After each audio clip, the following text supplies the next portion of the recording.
साथियों नमस्कार, स्वागत है आपका हमारे YouTube channel study circle with BP में। हम चर्चा कर रहे हैं मध्य प्रदेश शिक्षक भर्ती वर्ग 3 के बारे में, जिसमें हम देखेंगे मध्य प्रदेश शिक्षक भर्ती वर्ग 3 के लिए वायुमंडल की संरचना के बारे में, जिसमें हम वायुमंडल की संरचना की 5 परतें जो होती हैं, क्षोभ मंडल ट्रोपोस्फेयर, समताप मंडल स्ट्रेटोस्फेयर, मध्य मंडल मेजोस्फेयर, आयन मंडल आयनोस्फेयर और बाह्य मंडल एक्जोस्फेयर, इनके बारे में हम जानेंगे इस पूरे वीडियो में। एक एक मंडल के बारे में पढ़ेंगे, इसमें कौन कौन सी घटनाएं घटित होती हैं, कहाँ पर बादल बनते हैं, कहाँ पर तापमान कम होता है, कहाँ पर ज़्यादा होता है, क्या किसकी कितनी ऊंचाई है, ये सारी चीज़ें हम इस वीडियो में देखेंगे। तो यदि आपको पूरा वीडियो पसंद आए तो इसको लाइक कर लें, साथ ही हमारे चैनल को सब्सक्राइब कर लें और बेल आइकन को प्रेस कर लें ताकि आपको समय समय पर ऐसी वीडियो मिलती रहें। बढ़ते हैं आज के पहले मंडल की तरफ, देखते हैं क्षोभ मंडल के बारे में कुछ महत्वपूर्ण तथ्य या महत्वपूर्ण बातें जो क्षोभ मंडल से जुड़ी हैं। सबसे पहले हम आपको बता दें कि क्षोभ मंडल के बारे में, क्षोभ मंडल को जो है ट्रोपोस्फेयर कहा जाता है। कई बार हिंदी में नाम हमें लिखा नहीं मिलता है, इसलिए हमें इनके इंग्लिश नाम याद होने चाहिए। किस तरीके से याद होने चाहिए? सबसे पहले आता है हमारा ट्रोपोस्फेयर, ट्रोपोस्फेयर के पर क्षोभ मंडल, क्षोभ मंडल के बाद आता है समताप मंडल, समताप मंडल को बोलते हैं स्ट्रेटोस्फेयर, इसके बाद आता है ट्रोपोस्फेयर, स्ट्रेटोस्फेयर, इसके बाद आता है मध्य मंडल, मध्य मंडल को बोलते हैं मेजोस्फेयर, इसके बाद आता है आपका आयन मंडल, आयन मंडल को बोलते हैं आइजोस्फेयर, और सबसे ऊपर आता है वायुमंडल जिसको बोलते हैं एक्जोस्फेयर। इस तरीके से हमें पूरी चीज़ें ये याद होनी चाहिए। देखते हैं क्षोभ मंडल के बारे में। यह मंडल वायुमंडल की सबसे निचली परत पाया जाता है। जैसे हमारा वायुमंडल शुरू से जमीन स्तर से स्टार्ट होता है, सबसे निचली परत जो है वो क्षोभ मंडल की होती है। यहाँ पर वायु का भार 75% भाग पाया जाता है, मतलब जितनी पूरे वायुमंडल में वायु है उसका 75% भाग वायुमंडल का क्षोभ मंडल में है। अगला जो है, इसमें धरातल से इस परत की औसत ऊंचाई 14 किलोमीटर है। जो धरातल है हमारी, धरातल से इसकी औसत ऊंचाई 14 किलोमीटर है। ध्रुवों पर इसकी ऊंचाई जो है वो 8 से 10 किलोमीटर है, और जमीनी स्तर पर मतलब भूमध्य रेखा पर इसकी ऊंचाई 18 किलोमीटर है। आगे बता दें कि जल वाष्प एवं धूल के कण, जो जल वाष्प होता है हमारा, जल वाष्पीकृत होता है सूर्य के प्रकाश के द्वारा, और धूल के कणों से क्षोभ मंडल में संकेंद्रित होता है। मतलब जितना भी सब होता है, जो हमारे बादल बनते हैं, पानी बरसता है, ये सारी घटनाएं जो है, चक्रवात है, तूफान है, मौसम परिवर्तन होता है, सब की सब घटना जो है क्षोभ मंडल में घटती हैं। इसलिए यहाँ पर जो है कि बादलों का निर्माण, तूफान, चक्रवात आदि की उत्पत्ति व मौसम संबंधी जितनी भी घटनाएं होती हैं वो सब की सब क्षोभ मंडल में होती हैं। इस चीज़ हमें याद कर लेना है। आप लोगों से रिक्वेस्ट है, पेन कॉपी लेकर के बैठें ताकि महत्वपूर्ण पॉइंट आप लोग नोट कर सकें। आगे देखते हैं क्षोभ मंडल के बारे में कुछ और महत्वपूर्ण तथ्य हैं जो आपको बता दें।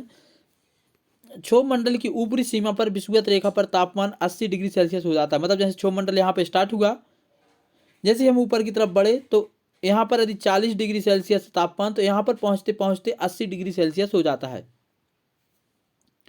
मतलब -40 डिग्री। क्षोभ मंडल में दूसरी स्थिति क्या है कि क्षोभ मंडल तथा समताप मंडल के बीच स्थित संक्रमण स्तर, मतलब जैसे हमारा ये क्षोभ मंडल समाप्त हुआ और यहाँ से हमारा जो है समताप मंडल स्टार्ट हुआ, तो क्षोभ मंडल और समताप मंडल के बीच में जो ये बॉर्डर अलग करता है, यहाँ पर आपका क्षोभ मंडल हो गया और यहाँ पर आपका समताप मंडल हो गया। इसके बीच का जो बॉर्डर अलग करता है, इस बॉर्डर को कहा जाता है क्षोभ सीमा।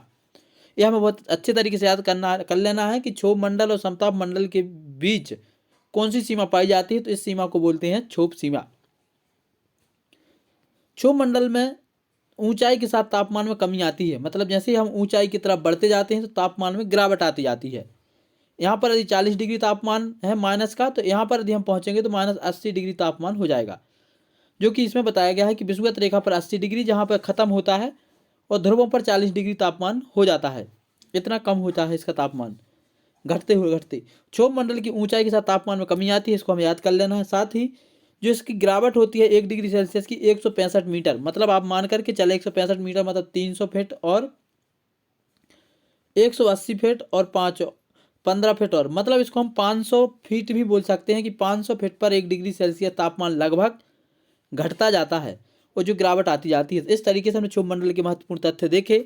हमें इसमें मुख्य तौर पे यही याद रखना है कि ये सबसे निचली सीमा है। दूसरा, मौसम संबंधी घटना यहाँ पर घटित होती हैं। ऊंचाई के साथ जाने पर तापमान घटता जाता है। विषुवत रेखा पर इसकी ऊंचाई 18 किलोमीटर है, ध्रुवों पर इसकी ऊंचाई 10 किलोमीटर है। ये मुख्य चीज हमें क्षोभ मंडल के बारे में याद करना है। बढ़ते हैं अगले मंडल की तरफ। यदि आपको वीडियो पसंद आ रहा है तो इसको लाइक कर लें, साथ ही चैनल को सब्सक्राइब कर लें। समताप मंडल क्या कहता है? समताप मंडल को स्ट्रेटोस्फेयर बोलते हैं। इस बात का हमें बहुत अच्छे से याद रखना है कि समताप मंडल को क्या बोलते हैं, स्ट्रेटोस्फीयर। अब आगे देखते हैं इसके बारे में क्षोभ सीमा, जो कि मैंने आपको बताया कि वायुमंडल के जो क्षोभ मंडल है और समताप मंडल के बीच की जो रेखा उसको क्षोभ सीमा कहते हैं। क्षोभ सीमा के ऊपर समताप मंडल स्थित है। इसकी ऊंचाई धरातल से 50 किलोमीटर तक है। मतलब धरातल से कितनी, 50 किलोमीटर तक। अब इसको हमें दो तरीके से देखना है कि क्षोभ सीमा की मोटाई कितनी होगी। धरातल से जब हमारा 18 किलोमीटर तक क्षोभ मंडल है तो इसके बाद की बची हुई दूरी क्या कहलाएगी, हमारी समताप मंडल। तो यदि 50 में से हम 18 को माइनस कर दो तो लगभग 32 किलोमीटर इसकी मोटाई मानी जाती है। हमसे प्रश्न पूछा जाता है कि इसकी मोटाई कितनी होती है, तो इसकी मोटाई लगभग 32 किलोमीटर के आसपास होती है। ये टोटल 50 किलोमीटर जो है जमीन से और ऊपर तक का बताया गया है इसमें। इस मंडल के निचले भाग में अब तक 20 किलोमीटर की ऊंचाई तक तापमान स्थिर रहता है। मतलब जैसे हम यहाँ पर क्षोभ मंडल में देखते थे कि ऊंचाई के साथ दाने पर तापमान गिरता था, वैसे ही इसमें 20 किलोमीटर तक तापमान स्थिर रहता है, ना तो घटता है ना ही बढ़ता है। इसके अलावा इसका कारण यह है कि यहाँ पर सूर्य की पराबैंगनी किरणों का अवशोषण करने वाली ओजोन गैस रहती है। जैसे कि हमें पता है कि सूर्य से आने वाली पराबैंगनी किरणों को समताप मंडल में जो हमारा ओजोन मंडल पाया जाता है वो उसको वहाँ तक आने में रोकता है, उसी की वजह से इसका तापमान स्थिर होता है।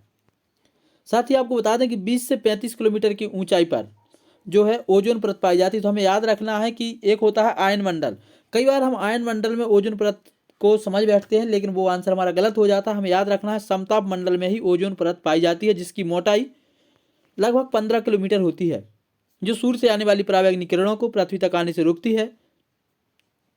साथ ही समताप मंडल में बादलों का अभाव होता है। यहाँ पर बादलों संबंधी घटना नहीं होती है। बादलों संबंधी जितनी भी घटनाएं होती हैं वो सबकी सब क्षोभ मंडल में होती हैं।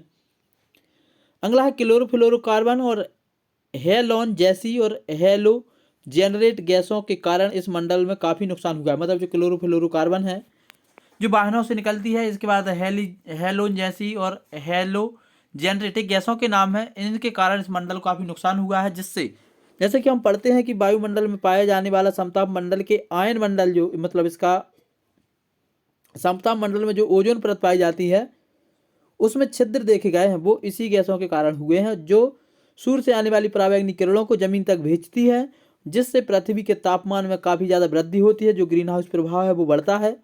साथ ही कैंसर जैसी बीमारियों को ये जन्म देती है। इस तरीके से हमने देखा क्षोभ मंडल के बारे के बाद समताप मंडल के बारे में। समताप मंडल के बारे में मुख्यतः 5 चीज़ हमें याद रखनी है। सबसे पहले इसकी ऊंचाई जो है वो ओवरऑल 50 है। इसकी मोटाई 32 किलोमीटर के आसपास है। यहाँ पर जो है ओजोन परत पाई जाती है जिसकी मोटाई 15 किलोमीटर है। इसके बाद यहाँ पर जो है तापमान 20 किलोमीटर तक जो होता है वो स्थायी रहता है। इसके बाद धीरे धीरे थोड़ा बहुत तापमान ऊंचाई पे क्रमशः फिर बढ़ने लगता है। जैसे हम ऊंचाई 20 किलोमीटर तक देखेंगे तो स्थायी रहेगा, इसके बाद धीरे धीरे बढ़ने लगेगा। यहाँ पर क्या था क्षोभ मंडल में कि गिरता था, यहाँ पर बढ़ता है। तो हमें पहले याद यही रखना है, सबसे पहले तापमान क्या होता है, गिरता है फिर बढ़ता है। इसके बाद हम फिर देखेंगे अगले मंडल में तापमान फिर गिरेगा फिर बढ़ेगा। इस तरीके से हमें याद कर लेना है इसको एक आसान तरीके से। आगे देखते हैं मध्य मंडल के बारे में। मध्य मंडल के बारे में दोस्तों ज़्यादा नहीं है, काफ़ी गिनती के 4 पॉइंट ही हैं। यदि वीडियो पसंद आ रहा है तो उसको लाइक कर लें, हमारे चैनल को सब्सक्राइब कर लें। यदि आप विश्वास मानते हैं कि हम वर्ग 3 में आपकी तैयारी में कुछ हेल्प कर सकते हैं तो आप इस चैनल से रेगुलर जुड़े रहें। यदि आपको लगता है कि आपको हमारे वीडियो आपको हेल्पफुल नहीं होंगे तो बेशक आप यहाँ से जा सकते हैं। देखते हैं मध्य मंडल के बारे में। मध्य मंडल हमें क्या बताता है, मध्य मंडल बताता है कि यह समताप मंडल के ऊपर स्थित है। हमने देख लिया सबसे पहले क्षोभ मंडल, क्षोभ मंडल के बाद समताप मंडल, समताप मंडल के बाद आता है मध्य मंडल। ट्रोपोस्फीयर, ट्रोपोस्फीयर के समताप मंडल को बोलते हैं स्ट्रेटोस्फीयर और मध्य मंडल को बोलते हैं मेजोस्फीयर। इसके बाद आएगा हमारा आयनोस्फीयर, इसके ऊपर आएगा एक्सोस्फीयर। हमें इसको इस तरीके से याद भी कर लेना है। यह मंडल समताप मंडल के ऊपर स्थित है। इसकी ऊंचाई जो है 50 से 80 किलोमीटर की ऊंचाई के बीच फैला हुआ है। मतलब जमीन से 80 किलोमीटर के ऊपर तक पाया जाता है और ओवरऑल 50 से 80 मतलब 50 पर जो हमारा दूसरे पहले वाला मंडल था समताप मंडल वो खत्म होता है, वहाँ से स्टार्ट होता है। मतलब इसकी मोटाई जो है वो 30 मीटर है, मतलब 30 किलोमीटर। इस तरीके से हमें इसको याद कर लेना। ये चीज़ हमें बहुत हेल्पफुल होंगी वर्ग 3 की तैयारी के लिए। इस मंडल की ऊंचाई के साथ तापमान में गिरावट आती है। देखो जैसा कि मैंने आपको बताया, सबसे पहले तापमान में गिरावट आई, फिर तापमान में वृद्धि हुई, फिर तापमान में गिरावट आई। तो इस तरीके से हमें याद करना है, पहले बढ़ेगा, पहले गिरेगा, फिर बढ़ेगा, फिर गिरेगा। इसके बाद जो अगला मंडल होगा उसमें फिर तापमान बढ़ेगा, इसके बाद अगले मंडल में फिर तापमान गिरेगा। इस क्रम में हमें याद कर लेना है, इनके यदि क्रम याद है। आगे आपको बता दें कि इस मंडल ऊंचाई के साथ तापमान में गिरावट आती है। इस मंडल की ऊपरी सीमा को मध्य सीमा कहते हैं। जैसे हमने देखा क्षोभ सीमा होती है, समताप सीमा होती है, वैसा ही इसकी जो सीमा है उसको मध्य सीमा बोलते हैं, जो कहाँ पर होगी हमारी, जो मध्य मंडल और आयन मंडल के बीच में सेतु का काम करेगी। बढ़ते हैं अगली जो परत है उसकी तरफ। अगली परत है आयन मंडल। आयन मंडल को आयनोस्फीयर बोलते हैं, इसे ताप मंडल भी कहा जाता है। इस मंडल का फैलाव 80 से 400 किलोमीटर की ऊंचाई तक है। दोस्तों सबसे ज़्यादा यदि निचले 30 मंडल हम देख लें तो पहले की ऊंचाई कितनी थी, 10 से 18। दूसरे की ऊंचाई कितनी थी, 50 टोटल थी। और तीसरे की ऊंचाई कितनी थी, 50 से 80। इसके बाद जो हमारा अगला ये मंडल है, इस मंडल की ऊंचाई कितनी है, इस मंडल की ऊंचाई है 80 से 400। दोस्तों इसको हम इस तरीके से भी देख सकते हैं कि 80 को 400 में डिवाइड करेंगे तो 5 बार डिवाइड होगा, तो 5वीं परत तक पहुंचते पहुंचते 400 आ जाना चाहिए। 80 का 5 बार गुणा कर लेते हैं तो 8 पंचे 40, 400 इस तरीके से हम याद भी कर सकते हैं। इस मंडल में तापमान तेजी से बढ़ता है। हमने पहले बताया था, पहले तापमान गिरता है, फिर तापमान बढ़ता है, फिर तापमान गिरता है और फिर तापमान बढ़ता है। तो मतलब इस मंडल में तापमान बड़ी तेजी से बढ़ता है और ऊपर की सीमा पर बढ़कर के 1000 डिग्री सेल्सियस, मतलब दोस्तों काफ़ी ज़्यादा टेम्परेचर यहाँ पे जाकर के हो जाता है, जिसका जो सीमा है वो 1000 डिग्री सेल्सियस के आसपास हो जाती है। पृथ्वी से प्रेषित रेडियो तरंग, दोस्तों अब तक की वीडियो की और इस मंडलों की सबसे महत्वपूर्ण लाइन है जो सबसे ज़्यादा पूछी जाती है कि जो हमारी रेडियो तरंगें होती हैं, जो हमारा रेडियो चैनल चलता है उसमें की तरंगें हम तक कैसे पहुँचती हैं। जो हम नेट चलाते हैं, जो हमारे पास डाटा आता है या जो भी हमारे नेटवर्क होते हैं वो कहाँ से आते हैं। तो जो हमारे नेटवर्क होते हैं वो पहले आयन मंडल को भेजे जाते हैं, आयन मंडल से टकरा करके फिर वो पृथ्वी पर हम तक पहुंचते हैं। सैटेलाइट भी जो होती हैं वहां से भी ऐसी सैटेलाइट हमको जो है रिफ्लेक्ट होकर के हम तक पहुंचती हैं। तो जो ये सब घटनाएं होती हैं आयन मंडल में होती हैं, आयनोस्फीयर में होती हैं। पृथ्वी से प्रेषित रेडियो तरंगें इसी मंडल से परावर्तित होकर के पुनः पृथ्वी पर वापस लौट आती हैं। इस मंडल में हवा विद्युत आवेशित होती है, मतलब हवा जब इस मंडल में चलती है तो ऑटोमेटिक वह विद्युत उत्पन्न करती है, मतलब उसमें चमक उत्पन्न होती है। इस मंडल में बारिश के कारण विद्युत विसर्जन के कारण एक चमक भी उठते हैं, मतलब विद्युत मंडल जो ये मंडल है इसमें विद्युत विसर्जन भी होता है और यहाँ पर ये हवा चलने के कारण चमकने लगता है।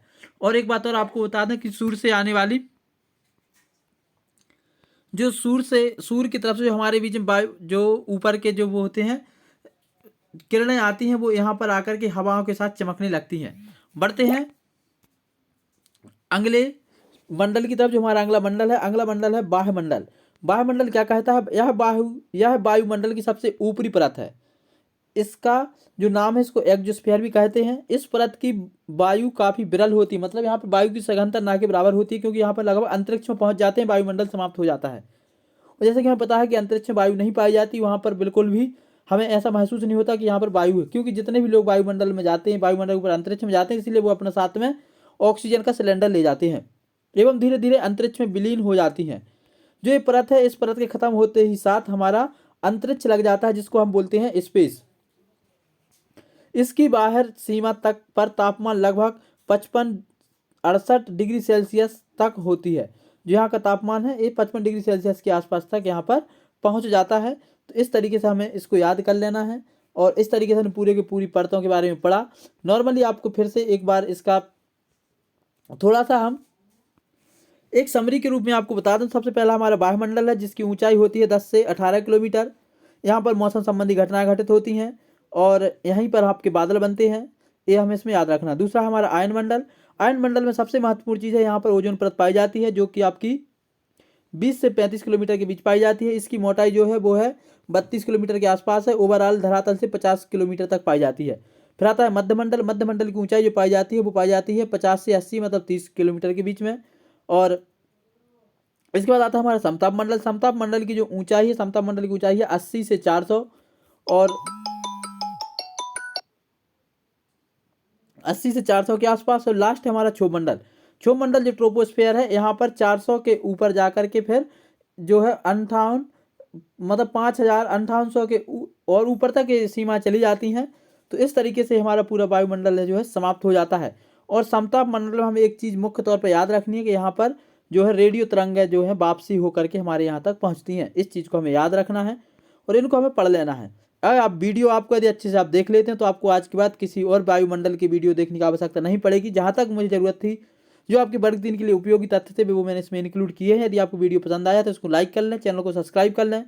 ऐसे ही रेगुलर वीडियो पाने के लिए हमारे चैनल के साथ जुड़े रहें। अंत तक वीडियो देखने के लिए सभी का बहुत बहुत धन्यवाद। जय हिंद।